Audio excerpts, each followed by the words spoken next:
ছয় দফা দাবিতে রাজধানীর ৭ রাস্তায় সড়ক অবরোধ করেছেন পলিটেকনিকের শিক্ষার্থীরা। বুধবার সকাল 10:30টার দিকে তারা তেজগাঁওয়ের ৭ রাস্তা সহ তেজগাঁও ও শিল্পাঞ্চল এলাকার সড়ক অবরোধ করেন। অবরোধে দেশের বিভিন্ন পলিটেকনিক ইনস্টিটিউটের শিক্ষার্থীরা অংশ নিয়েছেন।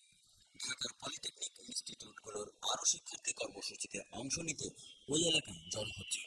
শিক্ষার্থীদের অবরোধের কারণে সড়কে যান চলাচল বন্ধ হয়ে গেছে। অবরোধ আর যানজটের কারণে সড়কে চলাচলকারী মানুষ পড়েছেন সীমাহীন দুর্ভোগে। অবরোধের কারণে সৃষ্ট যানজট ইতিমধ্যে মহাখালী পর্যন্ত চলে গেছে। বিষয়টি নিশ্চিত করে তেজগাঁও শিল্পাঞ্চল থানার ভারপ্রাপ্ত কর্মকর্তা ওসি গাজী শামীমুর রহমান সাংবাদিকদের বলেন, সহস্রাধিক শিক্ষার্থীর ৭ রাস্তা অবরোধ করায় স্কুল কলেজের শিক্ষার্থী ও অফিসগামী মানুষ তীব্র দুর্ভোগে পড়েছেন। শিক্ষার্থীরা বলছেন, আমরা আগেও একাধিকবার একই দাবি উত্থাপন করেছি, কেউ কর্ণপাত করেনি। এখন আমরা রাস্তা অবরোধ করেছি।